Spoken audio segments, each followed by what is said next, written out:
शाम का वक्त था, सूरज ढलने को था और आसमान पर सुरमई बादल छाए हुए थे।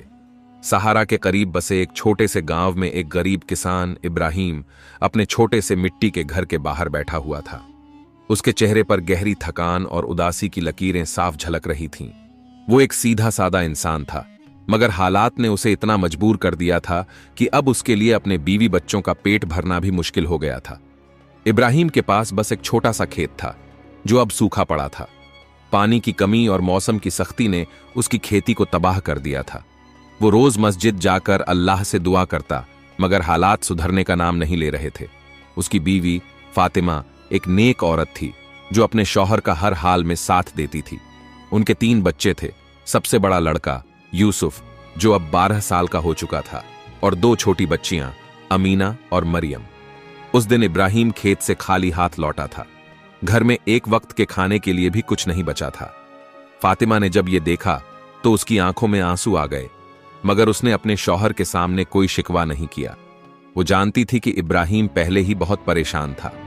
रात का वक्त हो गया था, बच्चे भूख से तड़प रहे थे।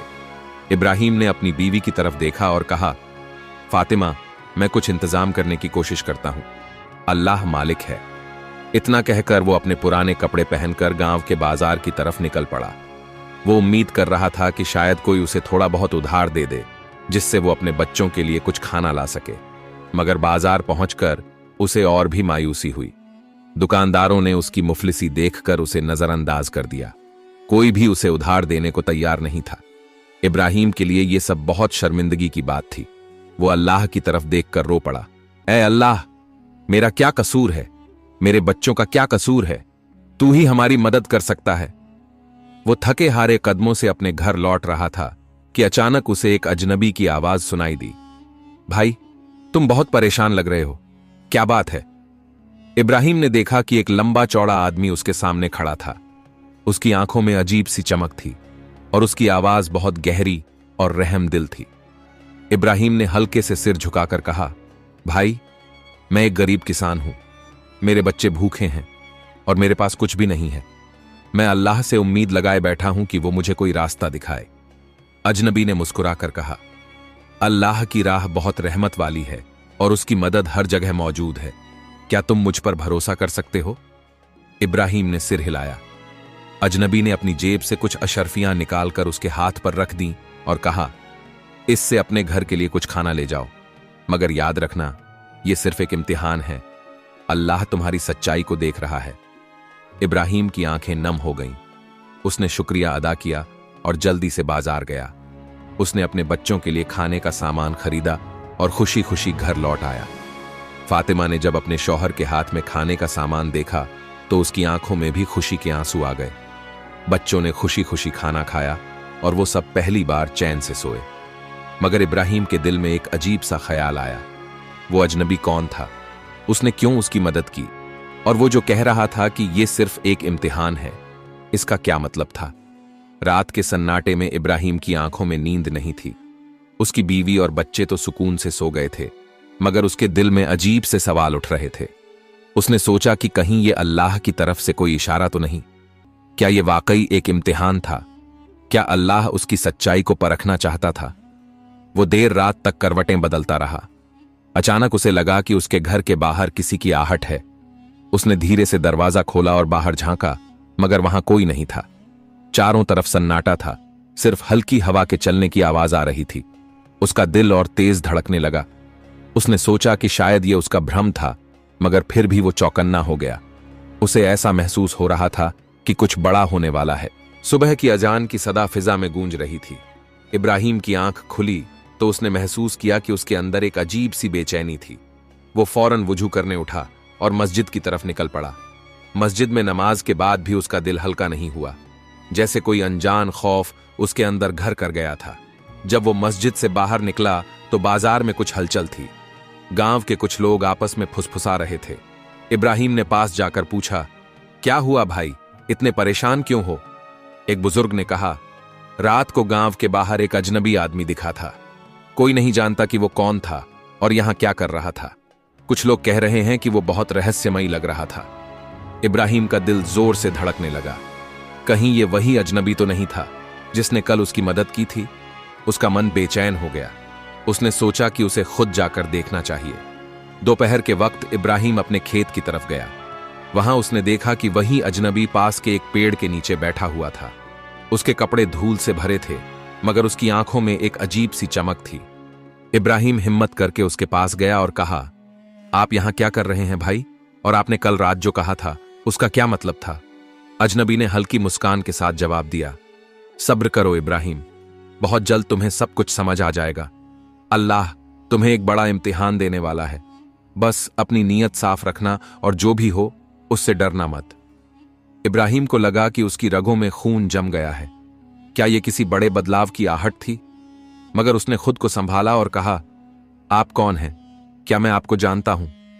अजनबी ने मुस्कुराते हुए कहा, अब तक नहीं जानते, मगर बहुत जल्द जान जाओगे। अल्लाह की रहमत तुम्हारे साथ है। जब इब्राहिम घर लौटा तो उसने देखा कि फातिमा चिंतित बैठी थी। उसने पूछा, क्या हुआ फातिमा, तुम इतनी परेशान क्यों लग रही हो? फातिमा ने रुंधे हुए गले से कहा, यूसुफ की तबीयत अचानक बहुत खराब हो गई है। वो तेज बुखार में तप रहा है। न हमारे पास दवा है और न कोई इलाज का इंतजाम। इब्राहिम का दिल डूब गया। यूसुफ उनकी उम्मीद था, उनका सहारा था। अगर उसे कुछ हो जाता तो? उसने फौरन अल्लाह से दुआ की, या अल्लाह मेरे बेटे पर रहम कर, तू ही है जो हर मुश्किल को आसान कर सकता है। रात के वक्त जब सब सो रहे थे, इब्राहिम बाहर बैठा हुआ अल्लाह से मदद की गुहार कर रहा था। तभी उसने देखा कि वहीं अजनबी उसके घर के बाहर खड़ा था। तुम यहां क्यों आए हो? इब्राहिम ने घबराकर पूछा। अजनबी ने मुस्कुराते हुए कहा, अल्लाह तुम्हारी दुआ कबूल कर चुका है। तुम्हारे बेटे का इलाज हो जाएगा, मगर तुम्हें खुद पर यकीन रखना होगा। जाओ, गांव के हकीम से मिलो और ये दवा ले जाओ। इब्राहिम ने झिझकते हुए दवा ली और अंदर गया। उसने वो दवा यूसुफ को पिलाई और चंद घंटों बाद यूसुफ की हालत बेहतर होने लगी। ये देखकर इब्राहिम की आंखों में आंसू आ गए। ये कैसी रहमत थी? ये अजनबी कौन था? क्या वाकई अल्लाह उसकी मदद के लिए किसी को भेज रहा था? अगली सुबह जब इब्राहिम ने अजनबी को ढूंढने की कोशिश की तो वो गांव में कहीं नहीं मिला। उसने गांव वालों से पूछा, मगर किसी ने भी उसे नहीं देखा था। अब इब्राहिम के लिए यह सवाल और भी गंभीर हो गया था। आखिर यह शख्स कौन था और वो बार बार उसकी मदद क्यों कर रहा था? क्या यह कोई फरिश्ता था या फिर अल्लाह के किसी करिश्मे का हिस्सा? कुछ ही दिन बीते थे कि गांव में एक और मुसीबत आ गई। राजा के दरबार से कुछ सैनिक गांव में आए और उन्होंने ऐलान किया, राजा का हुक्म है कि इस साल हर किसान को दुगनी फसल का कर देना होगा। जो नहीं देगा उसे कड़ी सजा मिलेगी। गांव में कोहराम मच गया। पहले ही बारिश न होने के कारण फसलें कम थीं और अब यह नया फरमान। इब्राहिम के लिए यह और बड़ा इम्तिहान था। वो रात भर जागकर अल्लाह से दुआ करता रहा। उसने सोचा कि अब क्या किया जाए। फसल तो बहुत कम थी और अगर वो कर नहीं चुका पाया तो सजा भुगतनी पड़ेगी। उसी रात जब इब्राहिम सोने ही वाला था तो दरवाजे पर दस्तक हुई। उसने दरवाजा खोला, मगर बाहर कोई नहीं था। नीचे देखा तो वहां एक खत पड़ा हुआ था। उसने कांपते हाथों से खत खोला और पढ़ा, इब्राहिम सब्र करो, तुम्हारी परेशानी का हल तुम्हारे खेत में ही है। सुबह वहां जाओ और जो मिलेगा उसे अपनाओ। अल्लाह तुम्हारे साथ है। इब्राहिम के रोंगटे खड़े हो गए। ये खत किसने भेजा था? क्या ये वही अजनबी था या फिर अल्लाह का कोई करिश्मा? अब अगली सुबह का इंतजार करना मुश्किल हो रहा था। सुबह की पहली किरण जैसे ही जमीन पर पड़ी, इब्राहिम तेजी से अपने खेत की तरफ रवाना हुआ। रात भर उसके दिल में अजीब सी बेचैनी थी। वो रहस्यमयी खत बार बार उसके जहन में घूम रहा था। उसने अपनी पूरी जिंदगी में कभी ऐसा कुछ नहीं देखा था। क्या वाकई खेत में कुछ मिलने वाला था? क्या यह अल्लाह का करिश्मा था या फिर कोई और माजरा? जब वह खेत पहुंचा तो उसकी आंखें एक पल के लिए ठहर गईं। वह जगह जहां हमेशा सूखी मिट्टी हुआ करती थी, वहां आज गीली मिट्टी थी, जैसे वहां किसी ने रात भर पानी डाला हो। यह कैसे हुआ? इब्राहिम का दिल तेजी से धड़कने लगा। उसने चारों तरफ नजर दौड़ाई, मगर कुछ भी असामान्य नहीं लगा। इब्राहिम ने धीरे धीरे जमीन खोदनी शुरू की। कुछ ही देर में उसकी कुदाल किसी सख्त चीज से टकराई। उसका दिल एक पल के लिए थम सा गया। उसने जल्दी जल्दी मिट्टी हटाई और जो उसने देखा उस पर यकीन करना मुश्किल था। वहां एक बड़ा सा संदूक था। इब्राहिम ने हिम्मत करके संदूक को खोला। जैसे ही उसका ढक्कन उठा, उसकी आंखें फटी की फटी रह गईं। संदूक सोने और चांदी के सिक्कों से भरा हुआ था। साथ ही उसमें कई कीमती जवाहरात भी थे। ऐसा लग रहा था जैसे यह सदियों पुराना कोई खजाना हो। उसके हाथ कांपने लगे। या अल्लाह, यह क्या है? क्या यह मेरी मदद के लिए भेजा गया करिश्मा है या फिर यह कोई इम्तिहान है? इब्राहिम ने तुरंत सजदा किया और अल्लाह का शुक्र अदा किया, मगर उसके दिल में कई सवाल उमड़ रहे थे। यह खजाना यहां कैसे आया? किसने इसे यहां रखा? और सबसे अहम बात, अब वह इसके साथ क्या करे? इब्राहिम इस खजाने को लेकर उलझन में था। अगर वह इसे अपने पास रखता तो उसका और उसके परिवार का जीवन बदल सकता था। वह राजा का कर चुका सकता था, अपने बेटे यूसुफ की परवरिश अच्छे से कर सकता था और कभी किसी चीज की कमी नहीं रहती। मगर क्या यह सही था? क्या यह दौलत उसकी थी या फिर यह अल्लाह की तरफ से उसे दी गई एक और आजमाइश थी? इब्राहिम ने सोचा कि सबसे पहले वह इस बारे में फातिमा से मशवरा करेगा। जब वह घर पहुंचा तो फातिमा उसकी हालत देखकर चौंक गई। इब्राहिम, तुम इतने घबराए हुए क्यों हो? क्या हुआ? इब्राहिम ने कांपते हुए हाथों से संदूक खोला और फातिमा को दिखाया। फातिमा भी हैरान रह गई। या अल्लाह, यह कहां से आया? इब्राहिम ने उसे पूरी बात बताई। फातिमा कुछ देर तक चुप रही, फिर बोली, इब्राहिम, यह अल्लाह की तरफ से तुम्हारे लिए एक इम्तिहान हो सकता है। हमें इस पर जल्दबाजी में कोई फैसला नहीं लेना चाहिए। सबसे पहले हमें यह पता लगाना चाहिए कि यह संदूक किसी का तो नहीं है।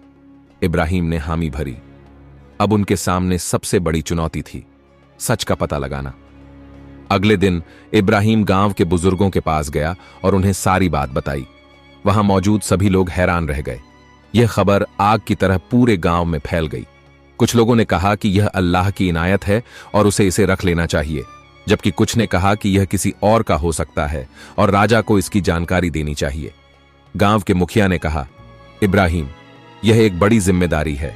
अगर यह खजाना किसी और का है तो हमें उसे लौटा देना चाहिए, लेकिन अगर यह किसी का नहीं है तो हमें इसका सही इस्तेमाल करना चाहिए। अब इब्राहिम एक और मुश्किल में पड़ गया। उसे क्या करना चाहिए? क्या वह इस खजाने को राजा को सौंप दे या फिर इसे गरीबों के भले के लिए इस्तेमाल करे? उसी रात जब इब्राहिम अपने घर में बैठा सोच रहा था, तभी दरवाजे पर फिर से दस्तक हुई। जब उसने दरवाजा खोला तो वहां कोई नहीं था, मगर जमीन पर एक और खत पड़ा था। इब्राहिम ने जल्दी से खत खोला और पढ़ा, इब्राहिम, अल्लाह ने तुम्हें इस इम्तिहान के लिए चुना है। यह दौलत तुम्हारी नहीं है, बल्कि इसे सही तरीके से इस्तेमाल करना तुम्हारी जिम्मेदारी है। याद रखो, हर अमानत का हिसाब होगा। जो कुछ भी करो, सोच समझ कर करो। अल्लाह तुम्हारे साथ है। इब्राहिम के रोंगटे खड़े हो गए। यह कौन था जो उसे लगातार सही रास्ता दिखा रहा था? क्या यह वही अजनबी था या फिर यह अल्लाह का कोई फरिश्ता था? इब्राहिम ने सारी रात दुआ में गुजारी। अगले दिन वह गांव के मुखिया और कुछ बुजुर्गों के साथ राजा के दरबार में पहुंचा। वहां उसने राजा को पूरी बात बताई और संदूक उसके हवाले कर दिया। राजा यह देखकर बहुत प्रभावित हुआ। उसने कहा, इब्राहिम, तुमने बहुत ईमानदारी दिखाई है। मैं तुम्हारी सच्चाई से बहुत खुश हूं। यह खजाना अब राजा के खजाने में जाएगा, लेकिन मैं तुम्हें तुम्हारी ईमानदारी के इनाम में कुछ देना चाहता हूं। राजा ने इब्राहिम को कुछ सोने के सिक्के और खेती के लिए एक अच्छी जमीन देने का ऐलान किया। यह सुनकर इब्राहिम की आंखों में आंसू आ गए। अल्लाह ने उसकी सच्चाई का बदला दिया था। खजाना लौटाने के बाद भी इब्राहिम की जिंदगी में करिश्मे खत्म नहीं हुए। कुछ ही दिनों में बारिश हुई और उसकी फसल पहले से कई गुना बेहतर हो गई। अब उसे किसी चीज की कमी नहीं थी। गांव में भी उसकी इज्जत और बढ़ गई। इब्राहिम को अब यकीन हो चुका था कि अगर नीयत साफ हो और इंसान सच्चाई पर कायम रहे तो अल्लाह उसकी हर मुश्किल आसान कर देता है। इब्राहिम ने अपने बेटे यूसुफ को हमेशा सिखाया, बेटा, दौलत से ज्यादा कीमती चीज ईमानदारी और भरोसा है। अगर तुम सच्चाई पर कायम रहोगे तो अल्लाह तुम्हारे लिए रास्ते खुद बना देगा। यूसुफ ने अपने पिता की बात गांठ बांध ली और इसी तरह एक गरीब किसान से शुरू हुई यह कहानी ईमानदारी और अल्लाह के करिश्मे का सबूत बन गई। खजाने को राजा को सौंपने के बाद इब्राहिम की जिंदगी में सुकून तो आ गया, लेकिन अल्लाह के इम्तिहान अभी खत्म नहीं हुए थे। गांव में इब्राहिम की ईमानदारी की चर्चा हर तरफ थी। कुछ लोग उसकी तारीफ कर रहे थे तो कुछ को यह बात हजम नहीं हो रही थी कि उसने इतनी बड़ी दौलत अपने पास रखने के बजाय राजा को सौंप दी। मगर इब्राहिम जानता था कि असली दौलत सच्चाई और ईमानदारी है। वह अपने खेतों में पहले से ज्यादा मेहनत करने लगा, लेकिन जल्द ही उसे एक और मुश्किल का सामना करना पड़ा। एक दिन गांव में अचानक फसलों पर एक अजीब बीमारी फैल गई। चारों तरफ हाहाकार मच गया। खेतों में लगे अनाज मुरझाने लगे और किसानों की मेहनत पर पानी फिरता दिखने लगा। इब्राहिम का खेत भी इससे अछूता नहीं रहा। कुछ ही दिनों में उसकी फसल भी सूखने लगी।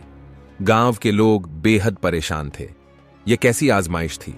पहले बारिश नहीं हुई थी, अब जब फसल तैयार हुई तो यह बीमारी आ गई।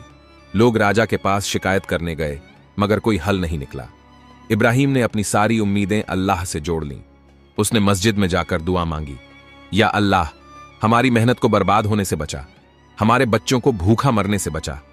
इब्राहिम मस्जिद से लौट रहा था कि रास्ते में उसे वही अजनबी दिखा जिसे उसने पहले देखा था।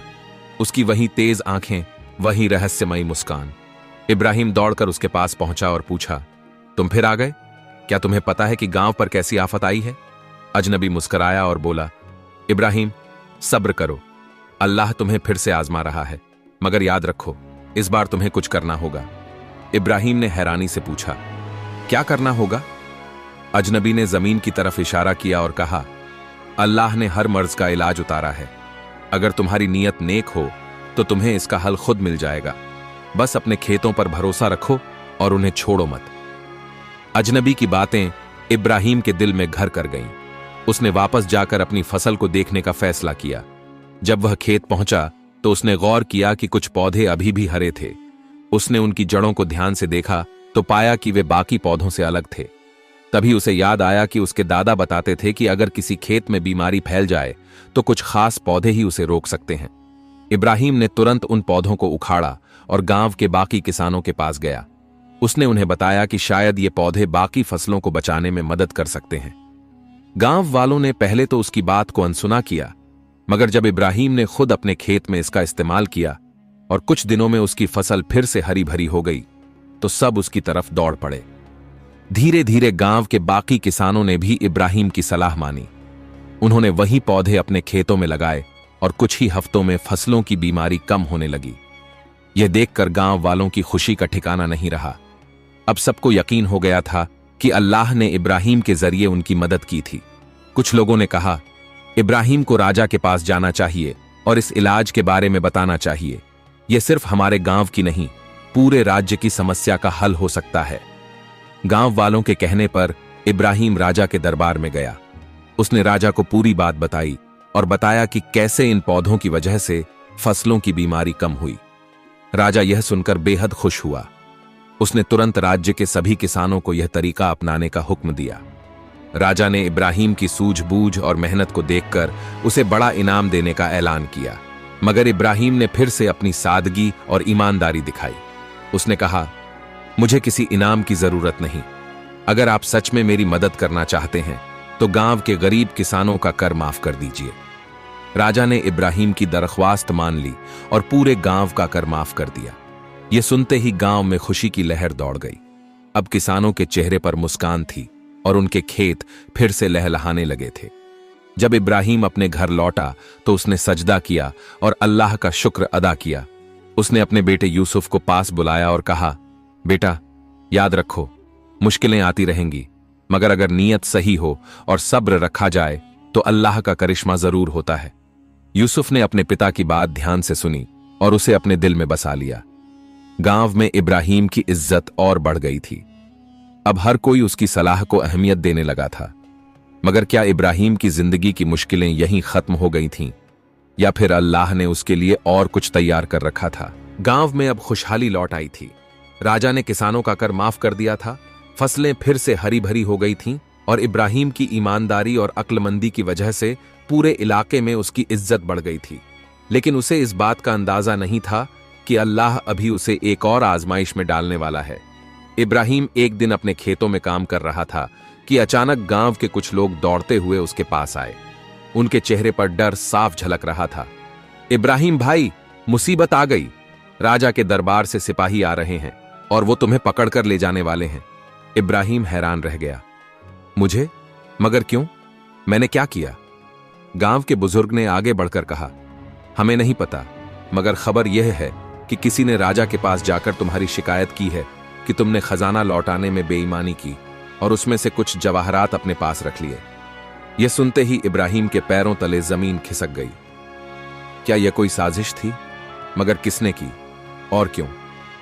कुछ ही देर में राजा के सिपाही गांव में आ पहुंचे। उनका मुखिया आगे बढ़ा और ऊंची आवाज में बोला, इब्राहिम, तुम्हें राजा के आदेश पर गिरफ्तार किया जाता है। तुम्हारे खिलाफ यह इल्जाम है कि तुमने खजाने में बेईमानी की है। अब तुम्हें दरबार में चलकर सफाई देनी होगी। गांव के लोग विरोध करने लगे। इब्राहिम ने कुछ नहीं किया, वो एक ईमानदार इंसान है, यह सब झूठ है। मगर सिपाही अपने राजा के आदेश के पक्के थे। उन्होंने इब्राहिम को जंजीरों में बांध दिया और घोड़े पर बिठाकर महल की तरफ ले गए। फातिमा और यूसुफ दूर से यह सब देख रहे थे। फातिमा की आंखों में आंसू थे और यूसुफ अपने पिता के पीछे भागने लगा, मगर गांव के बुजुर्गों ने उसे रोक लिया। सब्र करो बेटा, अल्लाह हमेशा सच्चाई के साथ होता है। तुम्हारे अब्बा बेगुनाह हैं और उन्हें जल्द ही इंसाफ मिलेगा। महल में इब्राहिम को राजा के सामने लाया गया। राजा के चेहरे पर गुस्सा था। इब्राहिम, तुम्हारी ईमानदारी की वजह से मैंने तुम्हें इनाम दिया, तुम्हारी बातों पर यकीन किया। मगर अब मुझे पता चला है कि तुमने खजाने में बेईमानी की। क्या तुम जानते हो कि इस जुर्म की सजा मौत है? इब्राहिम ने निडर होकर जवाब दिया, महाराज, मैंने कभी बेईमानी नहीं की। मैंने जो भी मिला उसे आपकी अमानत समझकर लौटा दिया। यह इल्जाम सरासर झूठा है। राजा ने क्रोध भरी निगाहों से देखा। अगर तुमने बेईमानी नहीं की तो फिर मेरे महल के एक वजीर के पास से वही जवाहरात कैसे मिले जो खजाने में थे? क्या यह तुम्हारा कोई साथी था जिसे तुमने चोरी का हिस्सा दिया था? इब्राहिम यह सुनकर चौंक गया। तो यह पूरी साजिश राजा के किसी करीबी ने रची थी। इब्राहिम को जेल में डाल दिया गया। उसे 3 दिन का वक्त दिया गया था खुद को बेगुनाह साबित करने के लिए। अगर वह ऐसा नहीं कर पाता तो उसे फांसी दे दी जाती। गांव में यह खबर पहुंचते ही हलचल मच गई। लोग बेचैन हो गए। हर कोई जानता था कि इब्राहिम निर्दोष है, मगर राजा को यह कैसे साबित किया जाए? तभी यूसुफ ने फैसला किया कि वह अपने पिता को बचाने के लिए कुछ करेगा। वह अपनी मां के पास गया और बोला, अम्मी, हमें अब्बू को बचाना होगा। मैं राजा से मिलने जाऊंगा और उसे बताऊंगा कि अब्बू बेगुनाह हैं। फातिमा पहले तो घबरा गई, मगर फिर उसे यकीन हुआ कि उनका बेटा सही कह रहा है। उसने अपने बेटे को अल्लाह का नाम लेकर भेज दिया। यूसुफ महल पहुंचा और किसी तरह राजा के सामने पेश हुआ। राजा ने उसे देखा और पूछा, तुम कौन हो बच्चे? यूसुफ ने निडर होकर कहा, मैं इब्राहिम का बेटा हूं। मेरे अब्बा बेगुनाह हैं और मैं यह साबित कर सकता हूं। राजा को यह सुनकर दिलचस्पी हुई। कैसे साबित करोगे? यूसुफ ने कहा, अगर आपको शक है कि किसी ने खजाने से चोरी की तो इसका मतलब यह हुआ कि चोरी खजाना मिलने के बाद हुई होगी, न कि पहले। तो आप यह क्यों नहीं पता लगाते कि जिस वजीर के पास जवाहरात मिले उसने यह कब और कहां से हासिल किए? राजा को यूसुफ की बात सही लगी। उसने तुरंत अपने सिपाहियों को हुक्म दिया कि वजीर की जांच की जाए। जब सिपाहियों ने वजीर की कोठी में छानबीन की तो वहां कई ऐसे जवाहरात मिले जो राजा के खजाने से गायब थे। यह देखकर सब दंग रह गए। राजा ने तुरंत वजीर को दरबार में बुलाया। जब सख्ती से पूछताछ की गई तो वजीर ने अपना जुर्म कबूल कर लिया। हां, मैंने खजाने से चोरी की और इल्जाम इब्राहिम पर लगाया ताकि मैं बच सकूं। राजा को अपनी गलती का एहसास हुआ। उसने तुरंत इब्राहिम को जेल से रिहा करने का हुक्म दिया और वजीर को कड़ी सजा दी गई। इब्राहिम जब जेल से बाहर आया तो सबसे पहले उसने अल्लाह का शुक्र अदा किया। राजा ने इब्राहिम से माफी मांगी और उसे अपने दरबार में ऊंचा मुकाम देने का प्रस्ताव रखा। मगर इब्राहिम ने विनम्रता से कहा, महाराज, मुझे सिर्फ अपने खेतों में रहना पसंद है। मुझे किसी ओहदे की जरूरत नहीं। मैं बस चाहता हूं कि मेरी सच्चाई पर भरोसा रखा जाए। राजा ने इब्राहिम की बात मानी और उसे बहुत सम्मान दिया। जब इब्राहिम वापस गांव पहुंचा तो उसका स्वागत किसी नायक की तरह हुआ। ईमानदारी, सब्र और अल्लाह पर भरोसे ने उसे इस मुश्किल इम्तिहान में जीत दिलाई थी। इब्राहिम ने अपने बेटे को गले लगाया और कहा, यूसुफ, आज तुमने साबित कर दिया कि अगर नीयत साफ हो तो अल्लाह हमेशा रास्ता दिखाता है। तुमने हिकमत से काम लिया और सच्चाई को जीत दिलाई। यूसुफ ने सिर झुकाकर कहा, अब्बा, यह सब आपकी सीख का नतीजा है। गांव में अब पहले से ज्यादा खुशहाली थी। लोग अब जानते थे कि अल्लाह की राह पर चलने से कितनी बड़ी मुश्किलें भी आसान हो जाती हैं। मगर क्या इब्राहिम की जिंदगी में और कोई इम्तिहान आने वाला था, या अब उसकी जिंदगी सुकून से गुजरने वाली थी? एक दिन गांव में अचानक राजा के सिपाही आए और ऐलान किया कि राज्य पर पड़ोसी सुल्तान की सेना हमला करने वाली है। राजा ने ऐलान किया कि हर गांव से कुछ लोगों को सेना में भर्ती होना होगा। इब्राहिम का नाम भी उनमें शामिल था। फातिमा यह सुनकर घबरा गई। इब्राहिम, अब तो सब कुछ ठीक हो गया था, अब फिर यह नई मुसीबत? इब्राहिम ने सब्र के साथ जवाब दिया, फातिमा, यह भी अल्लाह की मर्जी है। अगर उसने मुझे इस इम्तिहान में डाला है तो वही मुझे बाहर भी निकालेगा। इब्राहिम को सेना में भर्ती कर लिया गया और उसे कड़ी ट्रेनिंग से गुजरना पड़ा। उसने कभी तीर तलवार नहीं चलाई थी, मगर उसकी मेहनत और लगन ने उसे एक काबिल सिपाही बना दिया। कुछ ही महीनों में युद्ध का ऐलान हो गया और उसे सेना के साथ दुश्मन के खिलाफ कूच करना पड़ा। जब युद्ध शुरू हुआ तो इब्राहिम ने पूरी बहादुरी से लड़ा। उसने कई दुश्मनों को परास्त किया, मगर तभी एक खतरनाक पल आया। एक दुश्मन सैनिक ने पीछे से वार किया और इब्राहिम गंभीर रूप से घायल हो गया। उसे युद्ध क्षेत्र से उठाकर एक तंबू में लाया गया। इब्राहिम की सांसें धीमी हो रही थीं।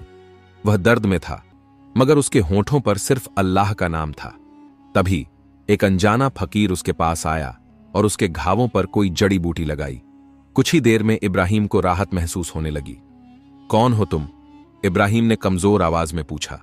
फकीर मुस्कुराया और बोला, अल्लाह अपने नेक बंदों की मदद हमेशा करता है। तुम पर उसकी रहमत है, तुम जल्द ही ठीक हो जाओगे। यह कहकर फकीर गायब हो गया। जब इब्राहिम ने आंखें खोलीं तो उसके जख्म भर चुके थे। उसे यकीन हो गया कि यह अल्लाह का करिश्मा था। युद्ध जीत लिया गया। इब्राहिम को उसके साहस के लिए सम्मानित किया गया और वह वापस अपने गांव लौटा। गांव के लोग उसे देखकर खुश हो गए। फातिमा और यूसुफ की आंखों में आंसू थे। अब्बा, क्या अब हमें और कोई इम्तिहान नहीं देना पड़ेगा? यूसुफ ने पूछा। इब्राहिम ने मुस्कुराकर कहा, बेटा, जिंदगी खुद एक इम्तिहान है, लेकिन अगर हमारा ईमान मजबूत हो और हम अल्लाह पर भरोसा रखें तो हर मुश्किल आसान हो जाती है। गांव में अब पहले से ज्यादा अमन और खुशहाली थी। इब्राहिम की जिंदगी अब सुकून से गुजरने लगी। अल्लाह ने उसे हर इम्तिहान में कामयाबी दी थी और अब वह अपने खेतों में चैन की जिंदगी बिता रहा था। सबक: इस कहानी से हमें यह सीख मिलती है कि चाहे कितनी भी मुश्किलें आ जाएं, अगर हमारा ईमान मजबूत हो और हम सच्चाई की राह पर चलें तो अल्लाह हमें कभी मायूस नहीं करता। उसका करिश्मा हर जगह है, बस हमें उस पर यकीन रखना होगा। प्यारे दोस्तों, उम्मीद है ये वीडियो आपको अच्छी लगी होंगी, तो वीडियो को अपने दोस्तों को शेयर कर दो और चैनल को सब्सक्राइब कर दो। मिलते हैं नेक्स्ट वीडियो में।